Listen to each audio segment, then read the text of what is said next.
What is up, Rad Potential YouTube, and welcome to today's Radformational video where we're going to be talking about the condition of used rotary engine parts and if I would reuse this stuff in an engine that I'm building and what the criteria or things I look for that would prevent me or want me to not use the part in an engine that I'm rebuilding. So we've got some rotors here, housings, and an iron that I'm going to use as examples to kind of walk you through some of the wear and or issues within these parts that would either let me use them or not use them. So let's start with the housings. You've got three main types of wear that I look for whenever I'm looking at a used housing. Okay, the first one is edge wear, the second one is going to be chrome flaking, and the third one is just going to be large pieces of metal that have gouged the housing or longitudinal scrapes. So first let's look at edge wear. So edge wear is at the edge of the housing, just like it sounds. You're going to see a wear line that's going to basically run the perimeter of the housing. It'll be on both sides. As the engines wear out, that edge is going to grow and it is going to encroach into the main sealing surface of your apex seal. This is one that's easily measurable. If you've seen the criteria book, I've mentioned it in other videos. I'll link one of those other videos up here, but also link the PDF to that, which I think is in the description of the other one. Mazda calls for a maximum of 2 millimeters of edge wear. Now, don't get edge wear confused with chrome flaking, which is the next major thing that I just try to avoid that at all costs. Edge wear typically has a uniform wear at the chrome to the edge where the bare steel interface is happening, okay? Uniform. Chrome flaking is when your edge wear is now a not uniform edge, right? The chatter of the apex seal from high RPM has now chipped away the chrome that is protecting the metal of the housing, right? Chrome flaking, in my head, is way worse than edge wear because chrome flakes will peel off just like you would peel massive chunks of Bondo from your horribly painted car, and they will fly off at random, and now you'll have big pieces missing from the housing. Whereas comparing that to edge wear, you have this uniform kind of wear line, right? So even though this housing back here has the slightest bit of edge wear on one side, in the top of it, there's actually a spot where the chrome flaking is happening within the edge wear. So for me, the chrome flaking there is a no-go. I wouldn't use it because that housing where the flakes are coming off could just flake off a whole bunch in the first 5,000 miles and now your engine's torched. The next thing I look for when I'm assessing a pair of housings is grooves or excessive wear out in the middle of the housing surface, okay? The wear that occurs out here is typically going to come from some random object that fell in your intake, broken apex seals, side seals, corner seals that somehow made it in here and got ping-ponged around, or from a very aggressive, hard apex seal that was ran at high RPM with not a lot of premix. These grooves that you're seeing here, you can hear them. Sometimes you can surface them out. If you have had a 10 mil socket run through your engine and you have substantial shorter grooves, we'll say they're 1 inch to 2 inches long, depending on their location within the housing, would be whether or not I would run them or not. So if I have a groove down here by the exhaust port, as long as my apex seal doesn't catch on it, it's not going to limit the compression or the power that this engine can make. If you have a groove like that up in the top or on your spark plug side, that groove is now going to prevent the apex seal from sealing properly. Thus, you're going to have not enough compression on that housing. So, depending on where the groove is, would be where I wouldn't want to or wouldn't consider running it. If that groove isn't going to catch the apex seal, then it's not really hurting anything for it to be there as long as it's not in the power side of the housing. The last thing you want to check, and this is a good sign of have the housing seen a lot of miles and a lot of heat, is you're going to get cracks around your spark plug holes. I think Mazda calls for no more than 2 millimeters of cracks, but the cracks will propagate and they will grow. So if you're at 2 millimeters, you know, the crack's going to get bigger and it might catch an apex seal, it might break stuff. And ultimately that's what you're trying to decide, right? Is how can you determine or what factors are going to contribute to the long-term wear of an apex seal as it rides around on the housing, or the long-term wear of the housing as your apex seal also, does the same thing and goes around it. And you don't want to have parts that can catch the apex seal to break it, i.e. stop it, a pothole or a speed bump in the road. And then you don't want your road to be super thin asphalt because the apex seal is going to wear through it quickly, i.e. chrome flaking, it coming apart. So that's your housings. Let's move on to rotors. A perfect rotor, used one, doesn't necessarily have to look that insanely clean and awesome, okay? They can be kind of stained. What you're looking for in a perfect rotor is that every rotor seal fits within spec and moves freely within its groove. Mazda specifies tolerances for wiggle for your apex seals, also clearance tolerances for your side seals. So Mazda specifies all these clearances for these, which we won't get into that, but if the apex seal, the side seal, the corner seal gets stuck because your rotor's damaged or bent or rusty, then it's not going to function as it should. So that's the first thing I'm looking for, is when I took the engine apart or bought the parts or wherever, will all the seals fit in the rotor perfectly? These will commonly get damaged in shipping. You'll dent the corners in, and it'll make it really hard to fit a corner seal or to fit an apex seal.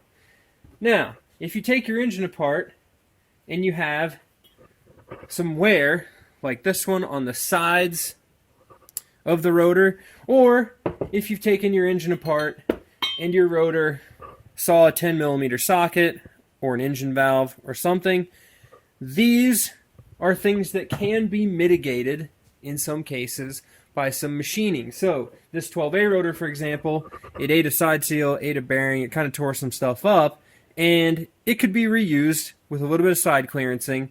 Maybe you put these, spend some money, and make these a lightweight set of rotors, this one. This rotor has some pretty big dents in it, okay? And this apex seal is obviously stuck in here.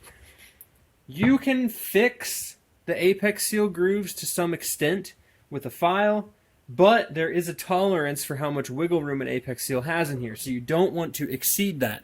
Now, rotors are hollow, okay? This is what the inside of a rotary engine rotor looks like. You can see it's cast iron, very hollow. They are fairly weak when it comes to the face of this, i.e. they're easy to dent. When you have detonation, you'll get smaller dents. If you drop parts in it like this one, you get bigger dents. These dents aren't exactly the worst thing. As long as you are not having, a hole that's in the face of your rotor, thus letting compression out like you've melted a piston with nitrous, having small dents in here won't prevent this engine from running. You might just see maybe a negligible amount of lower compression on that face versus the others. And, you could put this thing in a tub of water and do the math and see how much water comes out and seal it up or however it works and do the actual volume calculation for the percent change of the dent to your compression. But I would say, unless your dents are hugely substantial like this, or the dents impact the apex seal's groove, sometimes you can get away with running these. This one's trashed. I wouldn't run it. But if they're dented, it's not as bad as having an apex seal groove that's messed up. The worst case scenario for a rotor, besides somebody dropping it and shipping, is if you take it out of the engine and it looks like it came off the Titanic. This rotor, albeit might be in good shape, you might be able to soak this in evaporust and get it to look good. But if there's pitting inside any of the seal grooves, I don't have a good way to clean those out and get them smooth again. And I do believe that I don't have access to the machining to be able to put new grooves in them to be able to clean them up. And unlike piston engines, housings, and rotors, you're kind of stuck with using what Mazda has already built. People aren't making new ones of these. You can't buy a set of Weisico rotors for your two-stroke rotary engine, but you might be able to find some billet housings at some point in the future, and maybe they'll make sweet billet aluminum rotors at some point as well. But for now, you're stuck using these. So sometimes you just gotta use it as a parking brake or a really nice cup holder in your hot rod. Another thing to look for on your rotor, in addition to 10mm socket dents, is if your rotor bearing has spun. You can see this thing spun a whole lot of times in here. Your rotor's trash. I've seen guys that fix heavy machinery where they'll put a MIG welder on a little rotation thing and weld this back up and then remachine the right size groove out. But I don't think for a couple $100 rotor it's worth that much effort. So if your rotor has spun a bearing, it's also... Lastly, we're going to talk about irons. Up until this point in looking at these parts, we have simply done just that. We have looked at these parts, and our opinions are going to be biased on whether or not I would use a housing versus you should use a housing, or somebody else that builds these engines may not use one or use one that I deem unusable, right? Well, with irons, you're looking at a couple things, but we're actually going to measure some stuff. First things to look at: bad port work. Check and see that your coolant grooves are still intact all the way around. These will rust off and break. Then your coolant seal will fall out. In addition to the coolant seal grooves, you want to inspect the face of this. Take your fingernail, see if you can feel any step wear. Step wear is when a side seal, corner seal, oil control ring has worn its mating surface into the iron. Typically, you'll see that after your second rebuild, maybe if an engine's seen a ton of miles. You'll get steps on the face of this. Okay, there's one here, and usually you may see them where the corner seal rides around the perimeter. Those can be lapped out and renitrided, and you can reuse your iron. The only thing that I have no idea if they can fix, and this is what I measure, you'll need a straight edge like this. This is a machined straight edge piece, is warping. Irons are made of exactly that, cast iron. Housings are made of aluminum.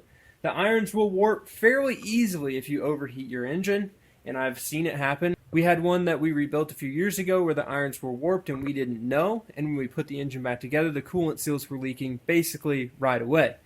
How you tell that is, in the criteria book they show you the process. But you'll take your straight edge, you'll lay it on here in a grid-like pattern, then you'll take a feeler gauge and put it under the straight edge to make sure that this iron is not twisted. I don't have Superman eyes, so I can't see the perfection of this, if it's warped or not, just visually. So this is one thing that, if I don't know the history of the iron, if I didn't take it out of the car or take the engine apart, typically you can smell overheated engines pretty badly, or at least I can, having messed with these engines. And if I was never told that the engine was overheated and that's why it had blown coolant seal, then I'm going to check this. It's not that hard to do, and I would hate to put it back together with a twisted plate and have it all have to come back apart, because rework is the worst kind of work. So in a nutshell, that's effectively everything that I am looking for whenever I'm assessing a set of parts to be used. And honestly, that leads me to the part of this video where I'm going to say it makes it very hard for me to make a video telling you concrete evidence that I would use one housing versus another, because a lot of times the parts I'm using in an engine get chosen or get assessed based on the end goal for the use of that engine. So I'm not in the business of building engines for everybody. I don't sell engines as new ones. I simply build engines for me and my close friends to fit the application that we're going to use them for. Meaning, if I have a friend putting together a 28,000 mile all original FD, well then by all means, we are going to find a set of mint and or brand new housings and brand new irons to put that engine together. But if I'm building an engine for another buddy who does drift events and is going to throw 20 pounds of boost at his S4 Turbo 2 block, and it's going to see 220 degrees coolant temps all the time, and he's just going to limiter bang it and drive the living wheels off of it, well then by all means a housing with a little bit of wear is going to be just fine, because he's not looking for that engine to last forever, and honestly it's at very high risk to break an apex seal and ruin a mint housing anyways. So you have to be the judge, and this is where it becomes super biased, in my opinion. Opinions are biased. Is that, sometimes a housing may not be usable for somebody else, or a rotor, or an iron, but it might be the best iron somebody else has ever built an engine with. So keep that in mind as well when you're going to put your engine together, is that if you're wanting to build a stock one, or you're wanting to build a car that runs forever and you're going to own it and you're going to take very good care of it and you're not, beating on it and stuff, well then you might want to find really good parts. That's going to ensure the best reliability you could ever get out of this engine. On the flip side, though, if you know you're going to build a Bridgeport 12A, you're not going to balance the rotors, you're not going to run carbon apex seals, and you're just going to wring this thing out to 9,500 RPM all the time, this guy, well then I'm going to take a set of okay housings, a set of reasonably good rotors, and slap that thing together, and I'm going to go have fun. Because that's what I build these engines and play with these cars for, is ultimately I like to have fun. And to me, sometimes having fun means driving your car all the way home from Deals Gap on one rotor because you torched the other one and it had no compression, but we made it. And that's what makes the story good. That's what makes cars fun, is the story. So hopefully you guys learned something in this video. As I was going through these parts to try to, sort out what's usable and not usable for this RX8 engine I'm trying to put together, is I found a lot of things that were good examples of what to look for and what not to look for. So if you have any questions, or if you actually want my opinion as much as that's worth, the best way to get a hold of me is on Patreon. I love the guys over there. We have a good community going. They ask questions, send me messages on Patreon. I make videos responding to their questions specifically over there. In addition to, they kind of get to see what goes on in the shop on a day-to-day basis. So with that, guys, thank you so much for watching these videos. Like I said, the whole goal is to teach you guys something. Maybe you learn something new on what to look for. Maybe you are going to be able to sell those used parts because they're not in as bad a shape as you thought. And maybe your buddy that was trying to sell you a housing for a ton of money, you're going to be like, hey, dude, it's not worth that. So with that, guys, thank you again so much for watching. Definitely check out the other videos on the channel if you want to learn more about these, stacking engines, etc. Like I said, I'm building an RX-8 engine. Expect a fully documented engine rebuild of an RX-8 video coming, from tearing them down and what kind of some of the stuff you're seeing here to clearance and side seals and going back together. So subscribe if you're interested in seeing that. We will see you guys in the next video. Keep it rad. You know what's really rad? Is that it doesn't show up on camera, and I had to use my leaf blower to clean the shop out, and I'm going to have to do it again tonight. But I think I've said every time I've went to do body work on a car in the shop that I'm never going to do body work in my shop again because of the dust. And yet here we are. Third time doing body work in the shop. Hey, laddie. Come here. You ready to turn the shop pink again? Yeah?